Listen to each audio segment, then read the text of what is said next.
여러분 안녕하십니까? 라디오 오늘 강재입니다. 추석 명절 연휴 잘 보내고 계신가요? 지난해에 이어서 올해도 이 코로나19 탓에 모임과 만남 줄일 수밖에 없었죠. 아마 아쉬움이 많이 남는 연휴 보내고 계실 것 같은데요. 연휴 기간에도 신규 확진자는 연일 1,700명대를 기록했습니다. 매주 수요일을 기점으로 확진자 수가 2,000명을 넘는 최근의 패턴과는 달리 확진자 규모는 조금 줄었는데요. 하지만 추석 연휴에는 검사 건수가 줄어서 확산세가 꺾였다고 보기는 어려운 상황입니다. 오히려 대규모 인구 이동이 있었던 만큼 추석 연휴 이후에 전국적 재확산이 우려되는 상황인데요. 다만 백신 접종률이 높아지고 있는 점은 다행입니다. 10월까지 1차 접종률 70%를 목표로 했던 정부, 목표치를 80%로 올려잡았죠. 연휴가 끝나는 내일부터는 다시 접종이 본격적으로 재개가 되는데 아무쪼록 확산세가 하루빨리 꺾이길 기대합니다. 9월 22일 수요일 라디오 오늘 광고 듣고 시작합니다.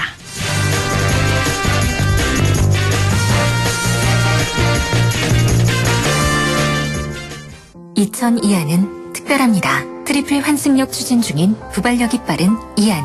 개발 호재를 노리는 이안. 비규제 지역 속 주목받는 이안.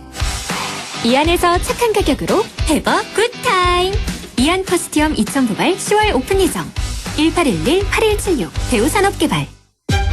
롯데키슬이 디자인한 프레스티지 시티라이프. 그 첫 번째 만남은 고양화정 루미니입니다. GTX 개발 호재로 서울은 더 빨라지고 공원, 마트, 초중고를 더 가까이. 고양화정 루미니 1670-9611 시공 롯데건설.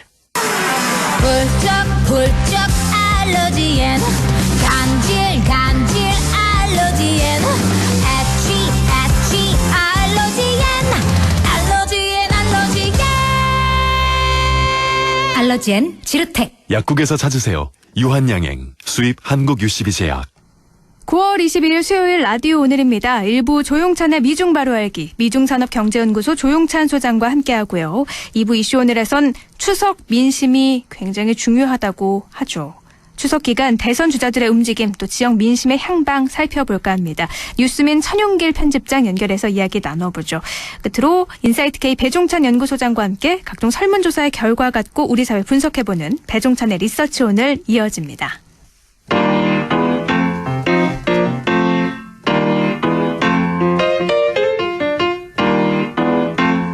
조용찬의 미중 바로 알기. 추석 연휴 기간 중국의 2위 부동산 개발 회사죠. 헝다그룹이 파산 위기에 몰려서 주식시장과 외환시장이 아주 크게 흔들렸습니다.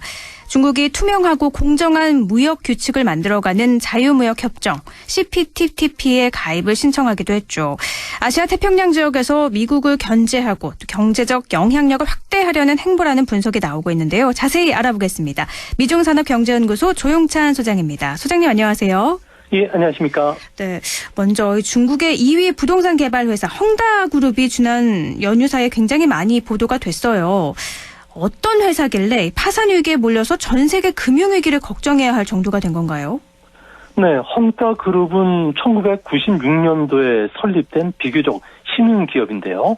부동산 거품을 배경으로 중국에서 급성장하면서 매출액 기준으로는 93조 원, 자산 규모만 하더라도 416조 원에 이르는 대기업입니다. 네. 중국에서는 매출 기준으로 6위에 오른 최대 민간 복합기업인데요. 또 글로벌 포춘지에 따르면 500대 기업들 중에서 120위에 올라왔을 정도로 상당히 성장세가 빠른 기업입니다.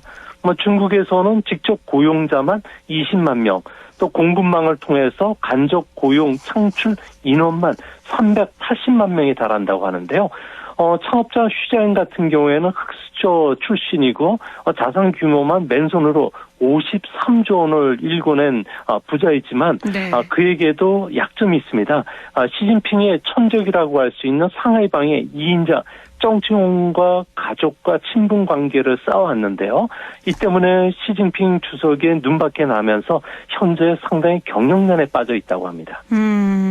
근데 이렇게 성장세가 빨랐고 흑수저의 신화라고도 불리는 헝다그룹인데 하루아침에 심각한 유동성 위기에 빠진 이유가 궁금하거든요.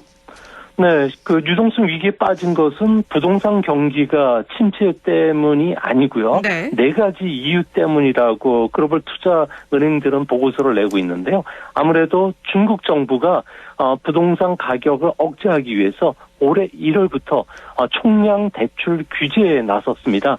총량 대출 규제라는 것은 주택 담보 대출뿐만 아니라 부동산 기업에 대한 대출 총량을 규제하는 것인데요.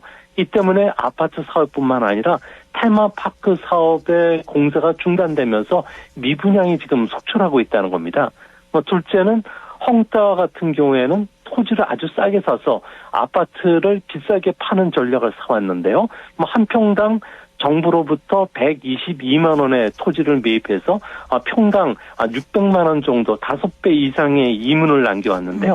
하지만 최근 그 중국 정부가 가격 제한 제도를 양방향에서 실시하고 있고요. 네. 또 가격 인하 압력을 받으면서 가격을 20% 넘게 할인 판매를 하고 있는 상황이지만 거래마저 뚝뚝 켰다 그러고요. 또 한 가지는 아무래도 그 영화 제작이라든지 전기 자동차 같은 자회사에 막대한 돈을 들여 투자를 했는데 코로나 상황에서 돈 먹는 하마가 돼버렸고요. 또한 그 은행 대출 문턱을 넘지 못하다 보니까 재테크 상품 쪽에 많은 돈을 빌려왔는데 58개 이재 상품을 통해서 무려 7조 넘게 조달했습니다.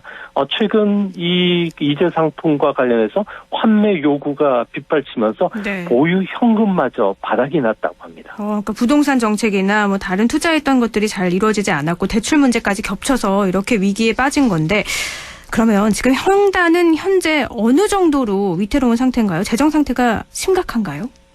네, 헝다 같은 경우에는 오늘 내일 있을 회사채 이자 지급이죠. 420억 원에 대해서는 지급하겠다고 밝혔는데요. 네. 하지만 디폴트 우려가 수그러들지는 않을 것으로 보여집니다. 아무래도 회사가 안고 있는 부채 중에 40%가 1년 이내 상한이 돌아오는데요. 이 중에서도 해외에서 발행한 회사채 같은 경우에는 140억 달러 정도가 됩니다. 이자 지급만 하더라도 올해 8억 달러가 넘게 되는데요. 문제는 이자 지급을 위해서 달러를 빌리려면 해외 은행을 통해서 빌려야 되는데 현재 국제신용평가기관들 같은 경우에는 투자 부적격인 C등급을 부여를 하고 있기 때문에 네. 은행으로부터 달러 차입이 어렵다고 합니다. 이 때문에 앞으로 인터넷 사업이라든지 부동산 관계 회사들을 계속 매각하고 있지만 운영자금 충당에도 부족한 상황이고요. 이 때문에 앞으로 부동산 관리 회사라든지 전기 자동차 사업이라든지 그리고 물류와 같은 여러 가지 사업들을 매각을 해야 되는데 아무래도 이 매각이 쉽지 않다고 보면서 네. 헝다 주가는 올해 들어서 80% 넘게 폭락을 했고요.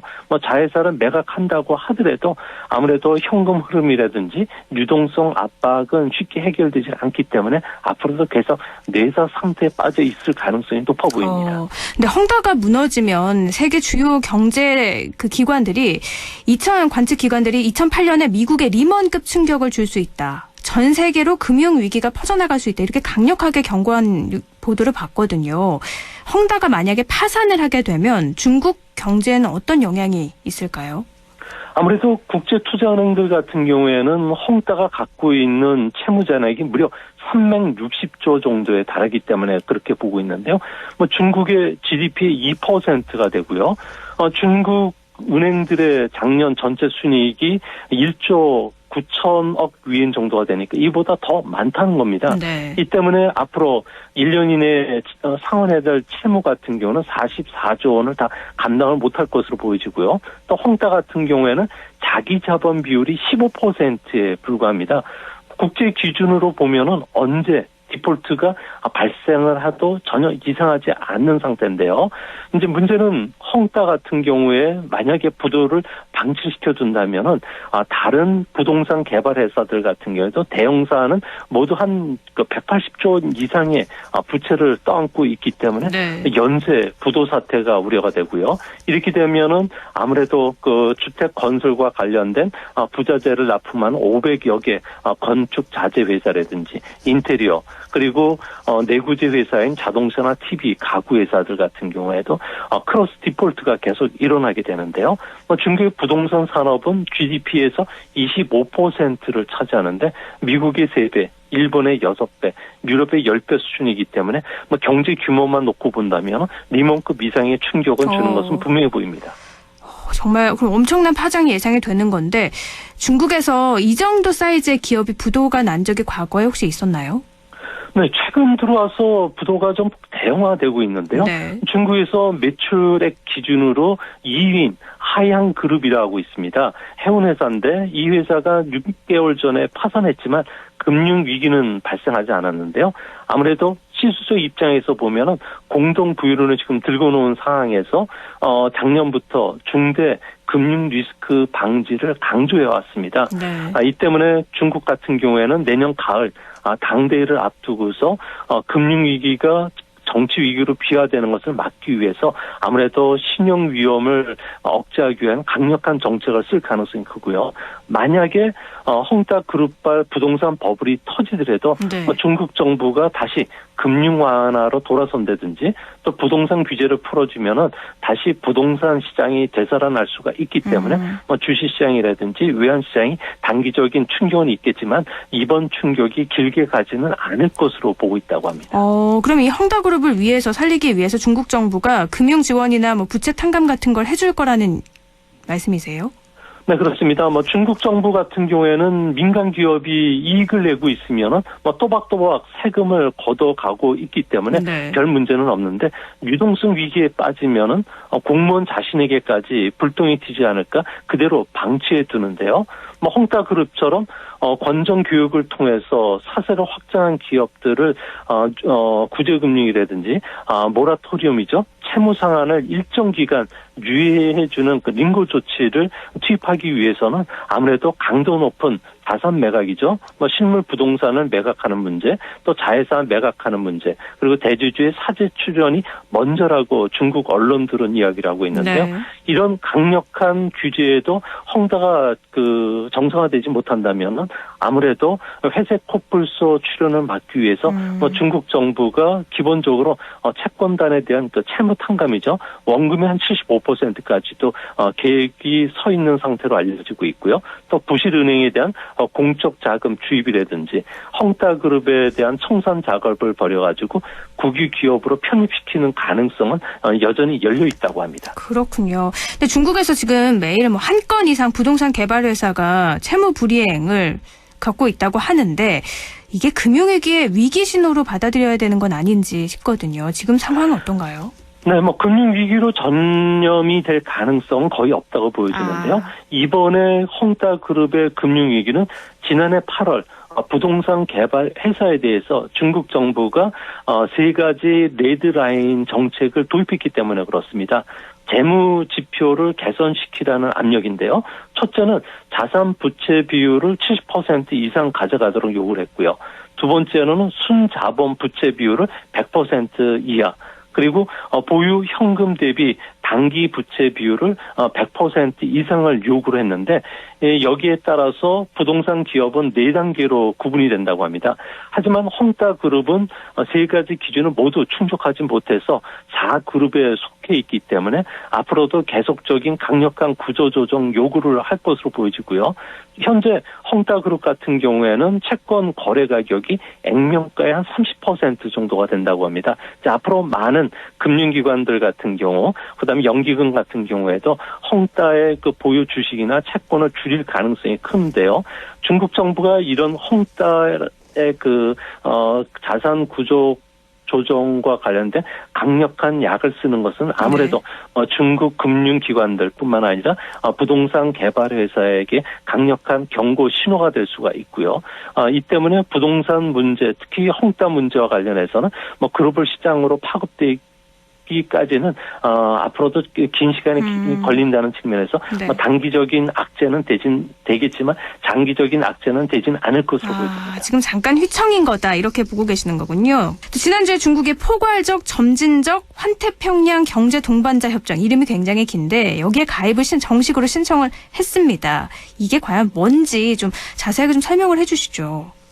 네, CPTPP라고 하는데요. 2018년 12월 30일 날 출범을 했습니다. 네. 회원국 간의 상품, 교육 관세를 철폐를 하지만 국가별로 민감한 품목에 대해서는 조율 관세 할당제도 장기적인 철폐 적용을 골자로 하는 다자간 자유무역 협정인데요. CPTPP 같은 경우에는 회원국 간의 95% 이상의 높은 그 시장 자율화죠. 관세 천폐율을 요구를 하고 있기 때문에 네. 앞으로 여기에 가입된 회원국 같은 경우에는 공산품뿐만 아니라 농산물을 중심으로 해서 교육이 계속 늘어가는 그 효과가 나타날 것으로 보여집니다. 지금 그럼 여기에 가입된 나라는 어느 나라죠? 네, 현재 참여 회원국은 11개국인데요. 네. 일본, 베트남, 말레이시아, 브루나이, 싱가포르, 호주, 뉴질랜드, 캐나다, 멕시코, 페루, 칠레라고 합니다. 네. 이들 11개국의 전 세계 GDP 비중은 한 13% 정도 되고 있고요. 교육량 비중은 한 15% 정도가 되고 있다고 합니다. 우리나라 같은 경우에도 가입을 2013년부터 논의를 해왔는데요. 또 진지하게도 검토를 했지만 네. 이들 11개국 중에서 우리가 개별 FTA를 맺고 있는 국가가 9개국 정도가 되고요. 그리고 또 자동차나 기계, 운송 장비 같은 민간 부분 기업들의 반대가 심하기 때문에 여기에는 가입하지는 않고 있습니다. 미국은 여기 이 CPTPP에서 왜 빠진 거죠? 네, 버락 오바마 대통령 같은 경우에는 아마 중국을 견제하기 위해서 핵심 동맹 국가의 그 TPP를 만들고 참여하려고 노력을 해왔는데요. 네네. 하지만 그 가입 결정 직전에 트럼프 대통령으로 정권이 바뀌면서 TPP를 공식으로 탈퇴했고요. 트럼프 같은 경우에는 다자 무역협정보다는 1대1 협정에 기반한 무역협정을 추진하고자 노력을 했는데요. 네. 아무래도 미국 산업을 증진시키고요. 노동자를 보호할 뿐만 아니라 임금을 인상시키겠다는 게 주요 경제정책 공약이었기 때문에 북미 자유무역협정이라든지 한미 FTA도 재협상을 벌인 것도 이 때문이라고 합니다. 그럼 미국이 빠지고 나서 이 CPTPP가 된 이후에 무역 조항들이 조금 변화가 있었나요? 네, 그 CPTPP 같은 경우를 21세기형 무역 규칙이라고 부르는데요. 네. 1대1 자유무역과 달리 다자 무역 형태 같은 경우에는 최고 수준의 시장 개방을 요구를 하고 있습니다. 이 때문에 서비스라든지 투자의 역내 그 자유화를 추진하게 되고요. 지적 대상권 문제, 금융 서비스, 전자 상거래, 국유기업, 비관세 장벽, 환경과 같은 폭넓은 분야의 시장 개방을 약속하고 있습니다. 네. 앞으로 우리나라가 계속 추진해야 될 FTA뿐만 아니라 얼마 전에 그 서명을 했던 RCEP라고 해서 역내 포괄적 경제 동반자 협정도 CPTPP를 근거로 해서 이와 관련된 그 자유화와 관련된 목록들도 포함이 됐다고 합니다. 근데 궁금한 건 지금 중국이 왜 이 상황에서 이 CPTPP에 가입하려는 의도는 뭔가요? 네, 중국 같은 경우에는 16일 날 가입 신청서를 제출했는데요. 의도는 크게 세 가지로 지금 구분이 됩니다. 아무래도 미국과 서방 국가들의 대중국 포위망이 강화되고 있기 때문에 이 포위망을 약화시킬 필요가 있겠다는 거고요. 둘째는 국제사회에서의 중국 우군을 늘릴 필요가 있기 때문에 그렇습니다. 네. 아무래도 중국 경제 고립화를 벗어나는 게 무엇보다 시급했던 것이고요. 또 한 가지는 내수 시장 접근을 무기로 해서 미국을 대신해서 중국이 세계 경제 규칙을 만들 수가 있기 때문에 그렇습니다.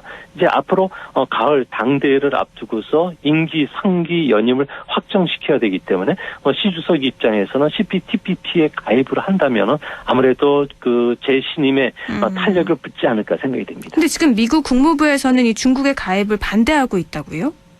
네, 아무래도 CPTPP 같은 경우에는 미국을 중심한 동맹국들의 협력을 강화하기 위해서 만든 다자 무역 형태인데요. 네. 이 때문에 영국은 가입시키되 중국 같은 경우에는 아무래도 11개국 회원국들의 모든 동의가 필요하기 때문에 네. 아무래도 그 거절할 가능성이 있지 않나 보여집니다.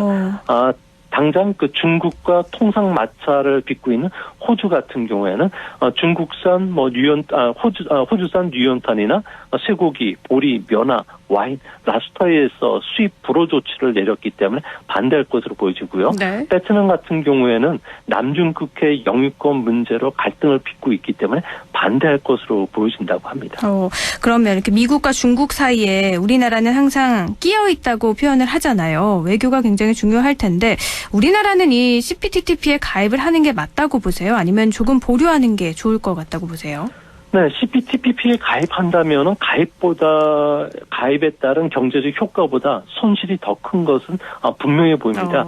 여기에 가입되어 있는 11개국 중에서 일본을 제외했을 경우에는 대부분 농산물이 주요 그 수출품인 농업 대국인데요. 네. 이들 지역 같은 경우에는 우리와 계절적으로 다른 계절에 있기 때문에 이 농산물이 대량으로 수입된다면은 아무래도 우리 그 농가에 큰 피해가 예상이 되고요.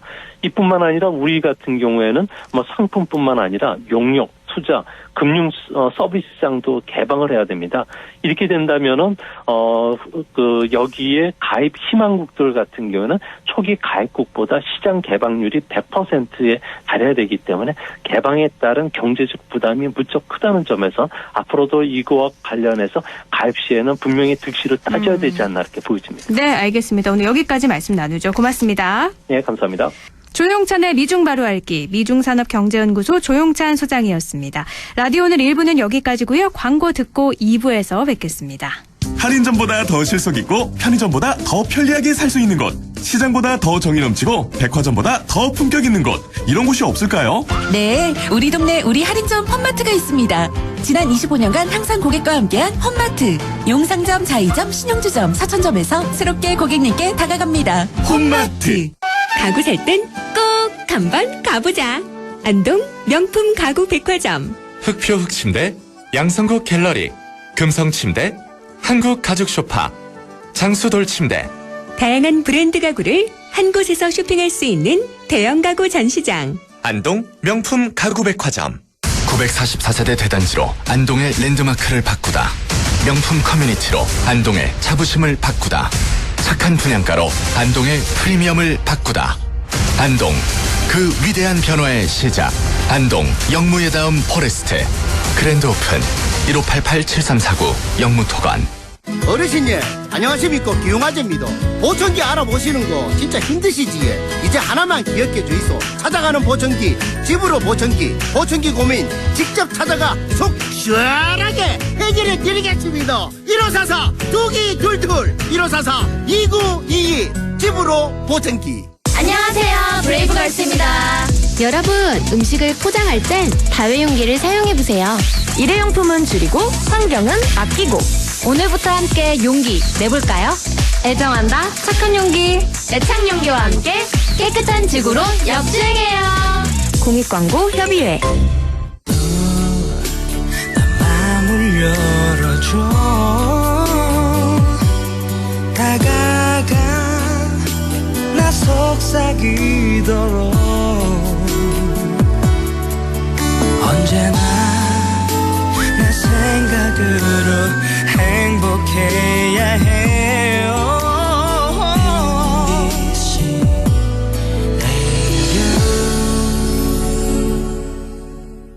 MBC 라디오 100.1 MBC 라디오.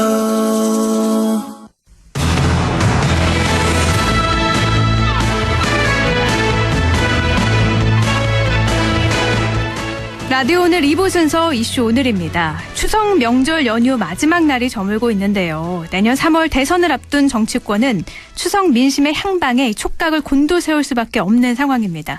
대선 주자들 추석 연휴에도 바쁜 움직임을 보였는데 연휴 동안 대선 주자들의 움직임, 또 추석 민심의 향방 살펴보죠. 뉴스민 천용길 편집장입니다. 천용길 편집장님 안녕하세요. 네, 안녕하십니까. 오랜만에 또 함께하는 건데 어떻게 추석 연휴 잘 보내고 계세요? 네, 그 추석 연휴 중에 경북 예천과 영양을 다녀왔는데 이 선거철을 실감하듯이 네. 이 현수막이 이 곳곳에 붙어 있는 것을 아마 저도 많이 봤고 이 시민들도 많이 보셨을 겁니다. 네, 저도 오늘 출근하는데 현수막 정말 많더라고요. 네. 기자님은 어떻게 연휴에도 쉬지 못하셨던 것 같은데요. 대통령 선거에 나서는 각 당 후보들에게도 추석이 쉬는 날이 아니죠. 굉장히 중요한 시기인데 각 후보들의 이번 추석 연휴 어떤 일정들을 소화했는지 먼저 좀 살펴볼까요? 네, 일단 여당 후보들은 25일, 26일 이 경선을 앞둔 호남 지역에 좀 집중을 했습니다.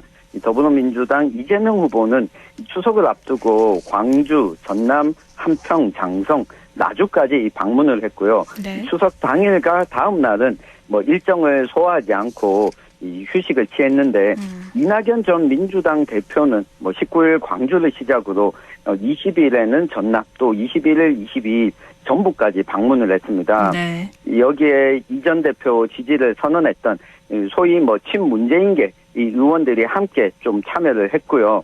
3위를 기록하고 있는 추미애 전 법무부 장관 역시 이 전북 지역을 돌면서 지지자들을 만났습니다. 네. 또 전북 장수가 고향인 민주당 경선 4위 박용진 민주당 후보는 전북 지역을 돌았고 이후에는 광주 전남 지역에 방문을 또 잊지 않았고요. 네. 김두관 민주당 의원 역시 18일 전남 순천과 여수시 방문을 시작으로 호남을 순회했습니다. 아무래도 25, 26일 경선이 호남 지역에 있다 보니까 이 부분에 좀 집중을 한 것 같네요. 네. 네. 그리고 1차 컷오프를 마쳤던 이 국민의힘 후보들은 다시 한번 이 대구 경북 지역에서 좀 민심 잡기에 나섰는데요. 네. 이 윤석열 후보는 추석 직전인 이 17일에 이 구미시 박정희 생가를 찾았습니다. 또 이에 질세라 유승민 후보 역시 19일에 같은 곳을 방문했는데 이 두 후보 모두 우리공화당 조원진 대표와 또 당원들로부터 이 거센 항의를 받았습니다. 아무래도 박근혜 전 대통령 탄핵에 이 역할을 했다는 이유 때문으로 보이는데 이 예상은 됐던 만큼 정면 돌파를 좀 선택한 것으로 보입니다. 이 홍준표 의원은 이재명 지사를 둘러싼 이 대장동 개발 의혹을 집중적으로 공격을 했는데 네. 20일에는 직접 이 성남시 대장동 개발 사업 구역을 방문하기도 했습니다. 그렇군요. 추석에도 정말 너무나도 바쁘게 움직인 후보들 일정을 살펴주셨는데요. 추석 직전에 국민의힘 윤석열 후보가 안동을 찾았었잖아요. 이때 네. 지역 유림들도 만나고 했는데 안동대학교 학생들을 만나서 한 얘기가 좀 문제가 됐어요. 이 부분 한번 맞습니다. 볼까요? 네. 네, 지난 13일에 안동대 학생들과 간담회를 가졌는데 이렇게 청년들과 만나는 행보는 지금 윤석열 후보가 이 지지층을 넓히기 위한 하나의 이 포인트로 보이는데 네. 이 간담회 자리에서 이런 이야기를 했습니다. 이 기업이 기술로 먹고 살지 손발로 노동을 해서 되는 게 하나도 없다면서 그건 인도도 안 하고 아프리카나 하는 것이다. 이런 말을 했거든요. 네. 이게 기업이 경쟁력을 위해서는 과학기술을 가지고 경쟁해야 된다. 이런 이야기를 하다가 나온 발언이긴 한데 이게 손발로 육체 노동을 하고 있는 수백만 명의 국내 노동자들은 물론 또 아프리카 대륙에 있는 국가와 시민들을 좀 한꺼번에 비하한다. 이런 비판을 받았습니다. 네. 또 이 자리에서 임금에 큰 차이가 없으면 비정규직과 정규직이 큰 의미가 있겠느냐. 이런 비판도 이 발언도 비판대에 좀 올랐는데 네. 이 청년들이 들으면 상당히 좀 가슴 아픈 이야기죠. 그렇죠. 사실 이런 발언이 처음은 아니었는데 윤 전 총장이 지난 7월에 한 언론과 인터뷰에서 문재인 정부가 노동시간을 줄이기 위해 도입한 주 52시간제를 비판하면서 이 120시간이라도 바짝 일하고 이후에 마음껏 쉴 수 있어야 한다. 이런 이야기를 한 적이 있었잖아요. 네. 이 왜곡된 노동관을 가지고 있다는 비판은 앞으로도 계속 좀 나올 것으로 보이는데 이 청년층이나 특히 블루칼라 노동자층의 지지를 받기에는 이런 발언을 이어간다면 좀 어렵지 않을까 이렇게 보여집니다. 그러니까 실언을 좀 많이 하는 것 같아요. 본인의 의도와 다른 말이다. 다르게 해석이 됐다. 이렇게 얘기를 했지만 저도 이 발언을 봤을 때 굉장히 위험하다 이렇게 느꼈거든요. 네. 이런 리스크 때문에 실제로 이게 야당 내에서 국민의힘 내에서 홍준표 후보의 지지율이 오르고 있는 것도 하나의 이유가 되는 것 같습니다. 네, 말실수 여기에 또 쩍벌 논란도 좀 있어서 여러 가지가 문제가 나오고 있습니다. 그럼 하나 더 살펴보면 네. 윤석열 전 검찰총장은 지금 고발 사주 의혹으로도 굉장히 곤혹스러운 상황이잖아요. 네. 아직까지 확보한 내용으로는 윤 전 총장의 개입은 정황일 뿐이라고는 하는데 이 부분에 대한 지역의 민심은 어떤가요? 네, 일단 이게 첫 보도가 나온 게 9월 2일이었는데 이후에 좀 진행 사항들을 살펴보면 이 쟁점이 무엇인지 의혹이 무엇인지 좀 복잡해져 버렸습니다. 네. 이 간단하게 좀 정리를 하면 대검찰청의 검사가 고발장을 이 국민의힘 의원에게 전달했다는 건데 일단 이 손준성 검사가 직접 이 김웅 국민의힘 의원에게 전달했느냐 네. 또 이 송 검사가 작성한 고발장은 이 누가 직접 작성한 것이냐 또 이 고발장 작성 과정에 윤석열 전 검찰총장이 관여했느냐 이 부분인데 현재까지 놓고 보면 손준성 검사가 김웅 의원에게 전달한 것은 이 사실로 대체로 확인할 수 있는데 네. 누가 작성했는지 윤 전 총장이 관여했는지는 시일이 좀 걸릴 것으로 보입니다. 네. 다만 초기에 윤 전 총장 쪽이 이것은 정치적 공작이다 이렇게 대응하면서 진실 여부와 좀 무관하게 이 당내 경쟁자인 홍준표 후보에게도 비판을 좀 많이 받아왔거든요. 이 대선이 치러질 때까지 결론이 나기는 좀 쉽지 않아 보이지만 네. 현재까지 상황을 보면 윤 전 총장에 대한 지지율이 조금 떨어진 것은 지역에서도 사실인데 이 여당 지지자들이 기대하듯이 이 국민의힘 자체에 대한 지지율에는 좀 큰 변수가 못 된 것 같습니다. 아직까지 윤 전 총장의 개입은 정황만 나온 거라서 사실을 밝혀진 게 아니기 때문에 지지율에 네. 그렇게 큰 영향은 없군요. 네. 알겠습니다. 근데 여당을 좀 살펴보면 이재명 경기도지사도 공격을 계속해서 받고 있습니다. 자산관리사 화천대유가 성남시 대장동 개발 사업에서 특혜를 받았다는 의혹인데 곧 검찰이 수사에 착수할 걸로 알려지고 있죠. 네, 사실 이게 우리 지역에서는 이런 대규모 택지 개발이 잘 없다 보니까 이해하기 어려운 측면이 있습니다. 네. 이 몇천억대의 이익을 민간이 가져간다는 것도 이해가 쉽지 않은데 이 간단하게 이 북부 지역에서 생각해 보면 경북도청 신도시를 개발할 때 이걸 경북개발공사가 하지 않았습니까? 이걸 공영개발이라고 하는데 경기도 성남시의 이 판교 대장지구에 이 대규모 개발 사업을 하는데 이곳이 민간 개발을 하다가 또 엎어졌고 공영 개발로 추진하다가 LH가 그만두게 됐고 네. 그러다가 이재명 지사가 성남시장 시절에 민간과 공영이 함께 결합한 이 개발 방식을 추진한 겁니다. 여기에 성남의 뜰이라는 이 택지단지 개발을 위한 특수목적법인을 설립했는데 성남개발공사도 참여했지만 화천대유라는 이 민간회사가 참여하게 됩니다. 네. 지금 논란이 되고 있는 것은 이 화천대유가 불과 이 7% 정도 지분을 가지고 있는데 어떻게 4천억 원이 넘는 돈을 배당받을 수 있느냐, 이 특혜를 준 것 아니냐 이런 논란인데 이재명 지사 측에서는 개발 이익을 우선 공공에서 받기로 약정을 했고 이 부동산 가격이 갑자기 뛰다 보니까 개발 이익을 민간업자가 조금 더 가져간 것뿐이다. 네. 이익이 늘어나서 추가로 이 초과이익도 공공으로 더 가져왔다면서 이 반박을 했는데 이 과정에서 하나가 더 끼어 있습니다. 이 이재명 지사 공직선거법 위반 무죄 판결을 내린 전 대법관과 이 박영수 전 특검 등이 이 고문 변호사로 이름을 올리면서 이 민간 개발업자에게 너무 많은 이익을 보장해 준 것뿐만 아니라 이 법조인들과 유착 관계가 있었던 것 아니냐. 네. 이걸 두고 논란이 좀 증폭되고 있습니다. 알겠습니다. 이재명 지사는 성남시장 당시에 초과 이익을 환수한 최초의 사례로 이게 최대 치적이다 이렇게 말을 하고 있는데 지역의 민심은 어떨지 또 다음 시간에 살펴보면 좋을 것 같아요. 시간 관계상 여기까지 하면 좋을 것 같고요. 지역의 눈으로 바라보는 정치 앞으로도 기대하겠습니다. 잘 부탁드려요. 네, 고맙습니다. 네, 고맙습니다. 네. 뉴스민 천용길 편집장이었습니다. 라디오 오늘에서는 청취자 여러분의 참여를 기다리고 있습니다. 우리 지역에서 발생한 사건 사고 소식이나 함께 토론하고 싶은 내용을 안동 MBC 홈페이지 라디오 오늘 게시판에 올려주시기 바랍니다. 전화와 문자 참여도 하실 수 있습니다. 전화는 851국에 7191번, 문자는 샵 0913번으로 보내주시면 됩니다. 문자는 단문 50원, 장문 100원의 정보 이용료가 있습니다. 여러분의 많은 참여 바랍니다.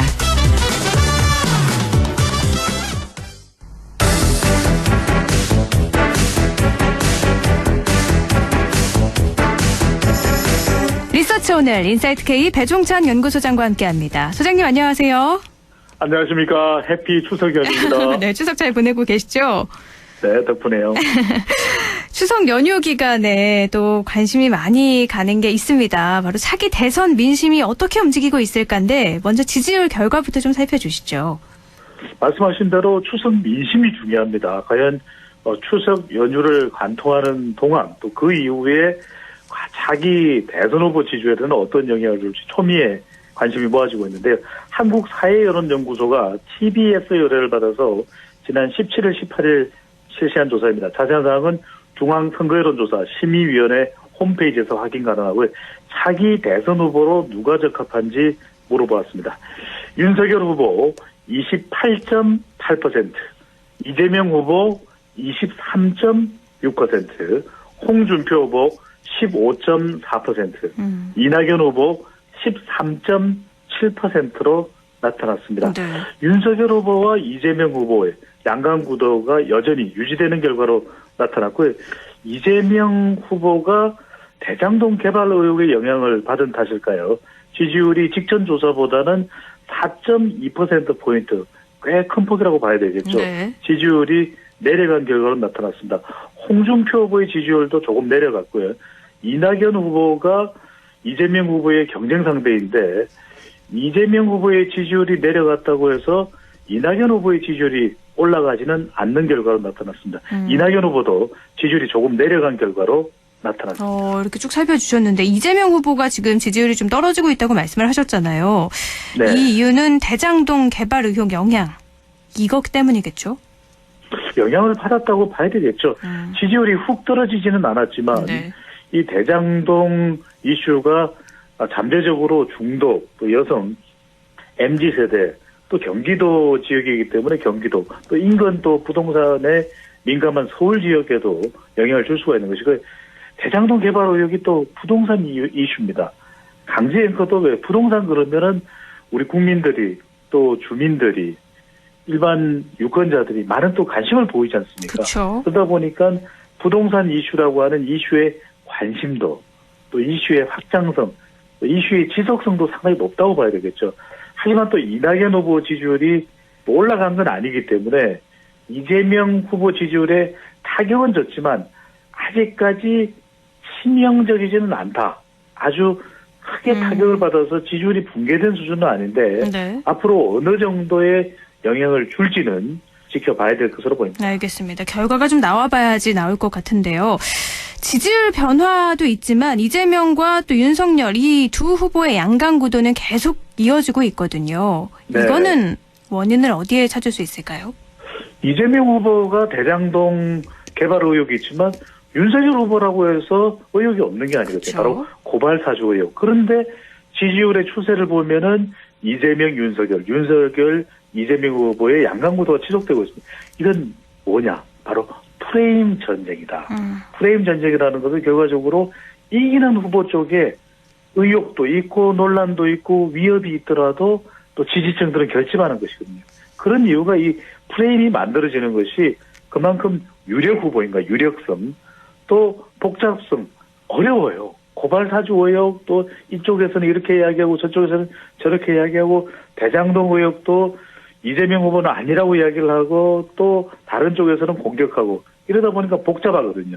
답이 명쾌하게 나오지 않습니다. 또 시간성 곧 여야 후보 최종 후보가 한두 달 사이에 결정이 돼요. 대선은 또 만 6개월도 안 돼서 대선 후보 다음 대통령을 뽑아야 돼요. 그러다 보니까 유력성과 또 복잡성과 시간을 보면 이 프레임 전쟁이 발생하고 있기 때문에 이기는 후보가 누구냐. 그러다 보니 이재명, 윤석열 후보 쪽으로 더 지지층이 결집하는 프레임 전쟁이 벌어지고 있는 결과로 나타나고 있습니다. 홍준표 후보도 좀 살펴보면 아직 국민의힘 지지층에서 윤석열 후보는 넘어서지 못하고 있잖아요. 그래도 이 홍준표 후보의 약진이 대단합니다. 홍카콜라 아닙니까? 네. 우야홍이에요. 네. 뭐 이렇게 이야기를 하면서 자신의 지지층들을 결집해 나가고 있습니다. 네. 근데 결과적으로는 국민의힘 지지층에서 홍준표 후보가 윤석열 후보를 뛰어넘느냐, 또 보수층에서도 홍준표 후보가 윤석열 후보를 뛰어든 이게 중요한 것이거든요. 네. 그러니까 무야홍보다도 더 중요한 것은 오늘도 유행어 나갑니다. 국힘홍. 국힘홍. 국힘홍이 중요합니다. 그건 뭐죠? 국민의힘 지지층에서 홍준표. 이렇게 돼야 되는 것이거든요. 네. 그러니까 홍준표 후보가 국민의힘 지지층에서 윤석열 후보를 뛰어넘는다. 그렇다면 최종 후보 가능성이 더 높아지는 거 아니겠습니까? 그렇죠. 그만큼 뭐 더불어민주당 지지층들이 선택을 하고 있기도 하고 또 20대, 30대 특히 20대 남자에서 사이다 효과가 발생하기도 하고 이런 현상들이 홍준표 후보의 지지율이 약진하는 데 큰 보탬이 되지만 무엇보다도 국힘홍, 국민의힘 지지층에서 홍준표 후보 지지율이 높아져야 되는 것이 특히 윤석열 후보를 뛰어넘는 것이 가장 중요한 과제로 보입니다. 더불어민주당 지금 25일, 26일 호남 순회 경선이 있죠. 굉장히 중요한데 호남 지역 지지율도 그럼 한번 살펴볼까요? 이게 깜짝 놀랄 정도로 팽팽합니다. 이재명, 이낙연 후보의 우열을 가리지 못할 정도거든요. 그러니까 한 3, 4주 전만 하더라도 이재명 후보가 호남에서도 조금이라도 더 높은 지지율이었는데 이낙연 후보는 정말 영상강의 배수진을 쳤죠. 호남 지지층 여러분들 저 좀 좋아 주십시오. 이게 이제 이낙연 후보가 국회의원직도 던졌죠. 여기에 또 대장동 이재명 후보 관련 의혹이 또 이재명 후보의 발목을 잡고 있는 상황이다 보니까 호남에서도 변동이 일어나고 있는 모습이거든요. 여론조사를 보면 팽팽합니다. 결과적으로는 이 광주 또 전남, 전북 과연 어떤 결과가 나올지 권리당은 대의원의 25일, 6일 순회 경선 결과인데요. 전남은 이낙연 후보가 지사직을 역임했던 곳입니다. 그러니까 대체적으로 이낙연 후보가 좀 우세할 것이다. 전북의 경우에는 정세균 후보가 사퇴하면서 이재명, 이낙연 후보의 2파전이 예상되고 결국은 광주입니다. 이 광주의 권리당원 대의원 중에서 20대, 30대, 40대 이들이 이재명이냐, 본선 경쟁력이냐, 아니면 대장동 의혹에 대한 반발이냐 이것이 이제 영향을 줄 수 있기 때문에 광주의 권리당원 20대, 30대, 20, 30, 40 그들이 누구를 선택하는지가 결정적일 것으로 보입니다. 다음 주에 이거에 대해 이야기를 할 거잖아요. 네. 정말 기대가 되는데요. 대선 후보 당선 가능성 조사 결과 이것도 좀 볼까요? 강재 아나운서 오늘 뭐 다른 키워드보다도 프레임 전쟁이라는 키워드는 외우셨을 것 같은데 당선 가능성을 보면 그런 분석이 가능해집니다. 누가 당선될 것으로 보느냐. 물론 아직까지는 뭐 참고하는 수준입니다. 그렇죠. 물어봤더니요. 당선 가능성을 물어봤더니 윤석열 후보 30.7%. 이재명 후보 30.1%. 거의 똑같아요. 네. 홍준표 후보 16.3%. 이낙연 후보 11.2%. 그러니까 당선 가능성을 물어봤더니 윤석열, 이재명 두 후보 쪽으로 더 결집하는 현상. 네. 그래서 이것을 프레임 전쟁으로 분석을 하는 겁니다. 정말 모르겠네요. 이렇게 같이 30.7%, 30.1%가 나오면 알 수 없다는 거잖아요. 그러니까 이렇게 비슷하게 나오기도 쉽지 않거든요. 분명히 대체적으로 차기 대통령 선거의 성격을 물어보면은 정권 교체 여론이 정권 유지 여론보다도 높은 편이거든요. 후보를 이렇게 대입해보면 이렇게 비슷한 결과 말 그대로 어느 한쪽도 물러서지 않는 빈틈이 없는 한치 양보가 없는 프레임 전쟁이 벌어지고 있는 것이죠. 그럼 정당 지지율에는 좀 어떤 변화가 있었나요? 네, 조금 전에 이제 정권 교체 여론을 말씀드렸는데 어느 정당을 지지하는지 물어보았습니다. 계속 한국 사회 여론연구소의 조사 결과입니다. 국민의힘 39% 거의 40%에 육박하는 건갑니다. 근데 이제 경선이 본격화되고 또 후보들에 대한 관심이 모아지면서 특히 윤석열, 홍준표 두 후보 간의 대결이 초미의 관심을 모으고 있거든요. 그러다 보니까 지지율이 더 높아지는 컨벤션 효과가 발생한 것으로 보이고요. 더불어민주당 29.4%, 이 이재명 후보와 관련된 대장동 또 의혹, 또 이낙연 후보도 또 서울에서 국회의원직을 사퇴한 것에 대해서 반발 여론도 있거든요. 이러다 보니까 더불어민주당에서는 다소 부정적인 여론이 반영되면서 국민의힘 39%, 더불어민주당 29.4%로 나타났습니다. 네. 그리고 저희가 아까 일부에도 알아봤는데 중국의 헝다그룹이 파산 우려로 금융계가 네. 지금 긴장을 하고 있는데 가상화폐 세금 부과 소식도 있잖아요. 이거에 대해서 네. 국민 여론 어떻게 나타났는지 조사 결과가 있네요. 암호화폐, 심지어 우리 정부에서는 뭐 암호화폐, 가상화폐가 아니라 가상자산이다. 이렇게 이제 화폐로서의 의미를 또 축소하는 그런 이제 발언이 정부로부터 나오게 됐는데 지금 흥다그룹, 중국의 흥다그룹의 파산 우려 때문에 전 세계 가상 암호화폐 시장도 불안하다. 이런 얘기가 전해지고 있거든요. 네. 이런 와중에 가상화폐에 세금을 부과하겠다. 소식이 전해지고 있는데 국민 여론, 가상화폐에 세금을 추징하는 것에 대해서 어떻게 생각하는지 물어봤는데 네. 당연히 추징해야 된다는 의견이 55.3% 절반이 넘는 것으로 나타났고요. 네. 세금 물리는 것은 논리적인 모순이다. 반대 여론이 33.2%로 나타났습니다. 압도적으로 세금 부과에 대한 찬성이 높네요.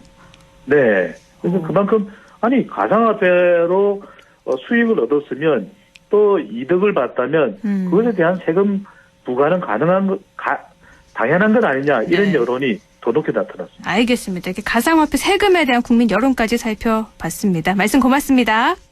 감사합니다. 리서치 오늘 인사이트 K 배종찬 연구소장이었습니다.